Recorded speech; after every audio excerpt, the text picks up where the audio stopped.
If you want real-time breakdowns on Caribbean energy, power shifts, and the moves shaping Guyana, Trinidad, and the wider region, make sure you hit subscribe right now.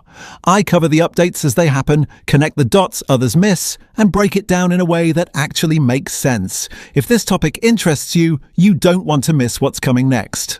For years, Guyana has been America's rising oil star in the Caribbean. Massive offshore discoveries, record production growth, and the heavy presence of ExxonMobil turned Guyana into one of the most talked about new energy producers in the world. US strategic interest followed quickly, with Washington viewing Guyana as a stable and important partner in the hemisphere. But now something interesting is happening. Trinidad and Tobago is re-entering the conversation in a big way, securing new energy negotiations, positioning its gas infrastructure as essential to the region, and regaining US diplomatic and commercial attention. So the question is the balance shifting? In the next few minutes, we're going to break down whether this is truly a power shift or simply a strategic expansion. Because while Guyana dominates headlines with oil production, Trinidad has something Guyana does not yet fully have: decades of energy infrastructure, LNG processing capacity, petrochemical industries, and deep technical expertise. The Caribbean energy story may not be about replacement. It may be about recalibration. Guyana's rise has been dramatic. Offshore oil discoveries transformed its economy almost overnight.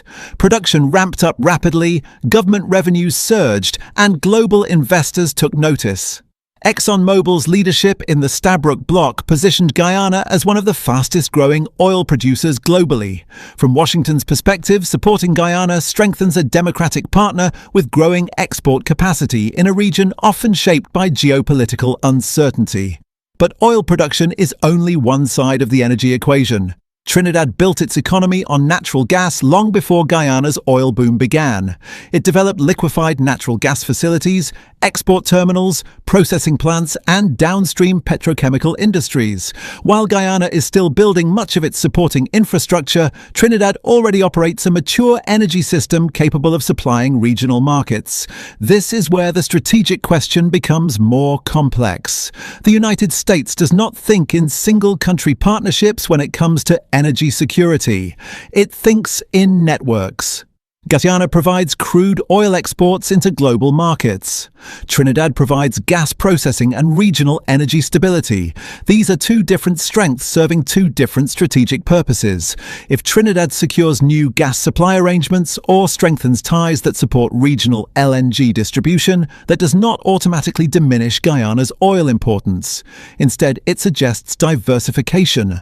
From a US policy standpoint, having multiple reliable Caribbean energy partners reduces vulnerability and spreads geopolitical influence across the region. There is also a technical distinction that often gets lost in the debate.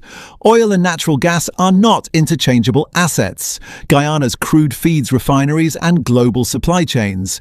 Trinidad's gas powers electricity grids, supports manufacturing, and stabilizes nearby island economies that rely on imported LNG. One generates massive export revenue quickly, the other sustains long-term regional integration. So when headlines suggest Trinidad is regaining attention, it should not immediately be framed as a zero-sum competition. Instead, it may represent a broader Caribbean energy strategy unfolding in layers. Guyana as the rising oil powerhouse, Trinidad as the established gas and infrastructure hub. Both relevant, both valuable, both strategically useful. However, perception matters in geopolitics. If Trinidad appears to be securing fresh negotiations or regaining US engagement momentum, audiences naturally ask whether influence is shifting. That question fuels debate across the region because energy leadership often translates into political leverage inside Caribbean institutions and trade discussions. The reality may be less dramatic, but more strategic. Guyana's oil expansion continues at scale. Trinidad's gas infrastructure remains indispensable. The United States benefits from strengthening both relationships rather than choosing between them. So is the balance shifting? Not necessarily away from Guyana, but perhaps toward a more distributed model of Caribbean energy power. And that may be the real story unfolding right now. And for the countries involved, this distributed model creates both opportunities and challenges. For Guyana, it means continuing to scale production while investing in infrastructure that allows it to compete not just as an oil producer, but as a regional energy player. For Trinidad and Tobago, it's about leveraging decades of experience in LNG and gas processing to remain indispensable to neighboring countries like Jamaica and other energy-dependent islands. At the same time, smaller Caribbean nations are watching closely. Decisions about imports, refinery capacity, and regional cooperation could shift dramatically depending on which partnerships solidify.